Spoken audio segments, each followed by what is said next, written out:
Assalamualaikum warahmatullahi wabarakatuh. Saya Kamila Soleha dari kelompok 3 kelas 11 IPA 4. Di sini saya akan mempresentasikan mapel biologi bab sistem ekskresi, yaitu tentang fungsi beserta struktur dan anatomi dari ginjal.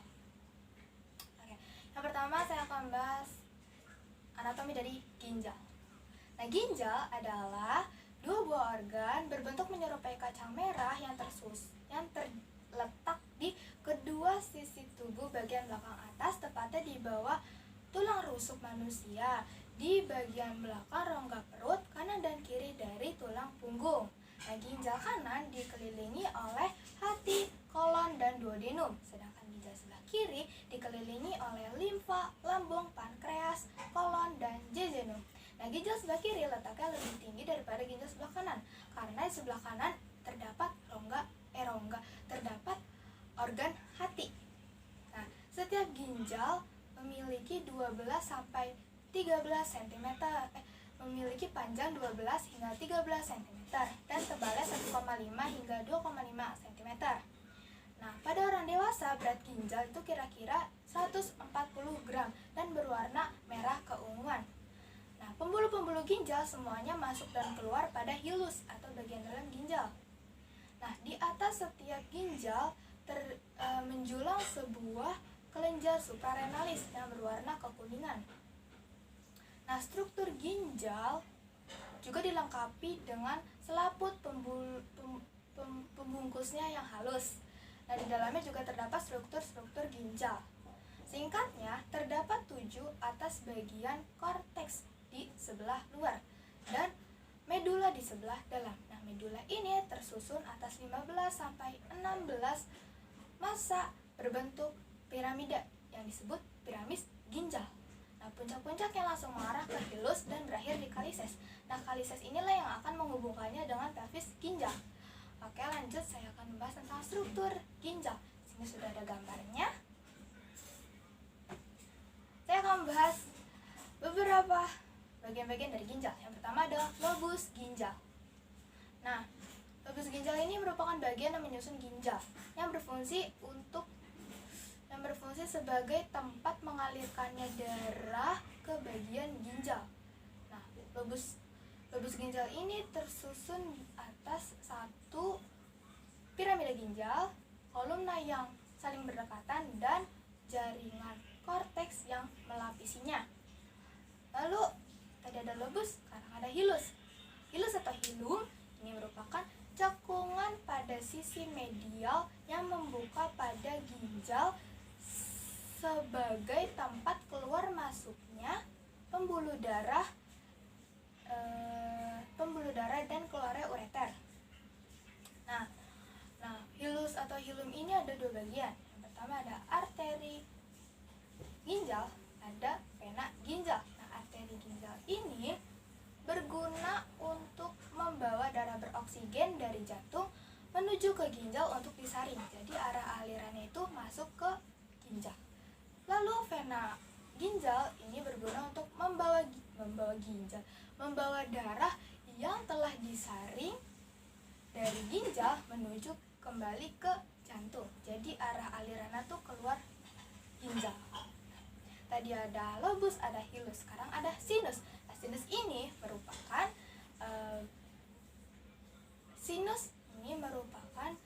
bagian ginjal. Sinus ini merupakan rongga yang berisi lemak yang membuka pada hilus. Nah, sinus ini membentuk perlekatan untuk jalan keluar masuknya ureter, vena dan arteri renalis, serta saraf dan limfatik. Lanjut, ada parenkim ginjal. Parenkim ginjal ini berarti adalah jaringan penyusun ginjal. Ada dua, ada korteks, ada medula. Nah, korteks, kita bakal bahas yang korteks dulu. Korteks ini merupakan bagian ginjal yang paling luar. Korteks ini dikelilingi oleh lapisan jaringan lemak yang berfungsi untuk melindungi bagian dalam ginjal.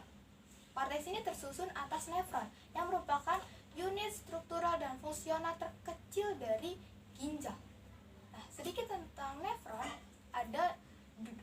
terdapat dua komponen, yaitu komponen pembuluh terdiri dari arteri aferen, glomerulus, arteri eferen, dan juga kapiler peritubuler.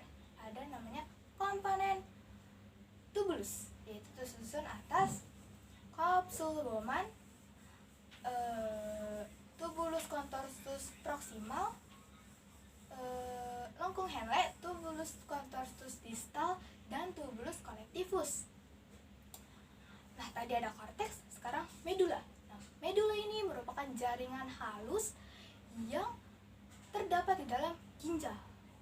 Nah, medula ini tersusun atas massa triangular yang disebut piramida ginjal yang akan berhubungan langsung dengan saluran pengumpul urin. Nah, struktur medula ini terdiri dari piramida ginjal yang meliputi nefron, tubulus, dan saluran medula. Nah, tubulus ini nanti akan mengangkut ginjal dan cairan tubuh untuk ke bagian ginjal. Nah, lalu nefron berguna untuk membawa darah, metabolisme nutrisi, serta membantu untuk membuang limbah yang telah disaring. Oke. Nah, setelah cairan zat limbah dan racun itu disaring, maka akan dikeluarkan dengan bentuk urin.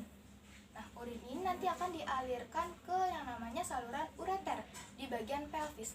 Nah, yang kelima ini namanya pelvis ginjal. Nah, pelvis ginjal ini merupakan bagian ginjal paling dalam. Terus pelvis ginjal ini berbentuk corong yang berfungsi untuk menghubungkan ginjal dengan kandung kemih, juga sebagai wadah penampung urin sementara.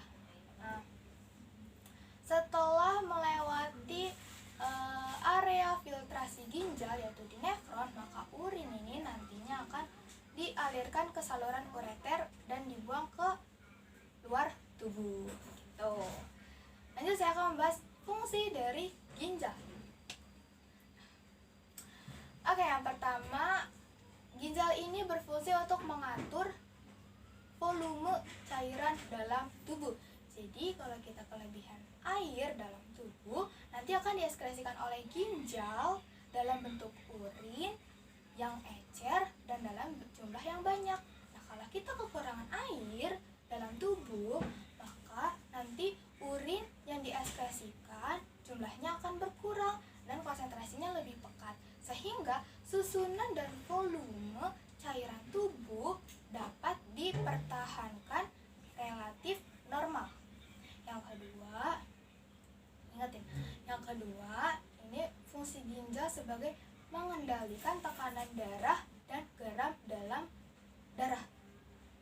Nah, selama proses filtrasi, selama proses penyaringan darah, nah, ginjal ini akan memproduksi yang namanya enzim renin. Nah, enzim inilah yang akan mengatur tekanan darah dan garam dalam darah. Ketiga, itu fungsi ginjal untuk mengatur keseimbangan osmotik dan keseimbangan ion. Nah, ini fungsinya terjadi dalam plasma bila terdapat pemasukan dan pengeluaran yang abnormal dari ion-ion. Akibat pemasukan garam yang berlebihan atau penyakit pendarahan, diare, muntah-muntah, itu ginjal akan meningkatkan ekskresi ion-ion penting seperti fosfat dan lain-lain. Yang keempat, ginjal berfungsi untuk mengatur keseimbangan asam basa dalam darah. Nah, jadi ini tergantung apa yang kita makan. Kalau kita makannya campur-campur, lauk pauk nasi, itu urin akan bersifat agak asam. dan pH-nya kurang dari 6. Hal ini dikarenakan oleh hasil akhir metabolisme protein. Nah, sedangkan kalau kita perbanyak makan sayur, itu urin akan bersifat basa dan pH-nya antara 4,8 sampai 8,2. Nah, jadi ginjal ini mengekskresikan urin sesuai dengan perubahan pH darah. Nah, yang kelima, urin ini sebagai ekskresi ginjal ini sebagai ekskresi sisa-sisa hasil metabolisme seperti urea, kreatinin, dan asam urat. Nah, terus yang keenam, ginjal ini sebagai fungsi hormonal dan metabolisme. Nah, jadi ginjal ini mengekskresikan hormon renin yang penting untuk mengatur tekanan darah, yaitu dalam sistem RAAS atau sistem renin angiotensin aldosteron, untuk memproses pembentukan sel darah merah. Nah, yang ketujuh, ginjal ini berfungsi untuk mengeluarkan zat beracun seperti polutan, obat-obatan, dan zat kimia lainnya. Terus yang kedelapan, ginjal ini berfungsi untuk pengaturan produksi sel darah merah di dalam sumsum tulang dengan mengeluarkan hormon eritropoietin yaitu. Terus yang kesembilan itu pengendalian konsentrasi nutrisi darah kayak glukosa sama asam amino. Terus yang terakhir, ini mengubah vitamin D inaktif menjadi vitamin D aktif. Oke, sekian presentasi dari saya. Apabila ada salah kata atau materi, saya mohon maaf. Saya akhiri. Wassalamualaikum warahmatullahi wabarakatuh.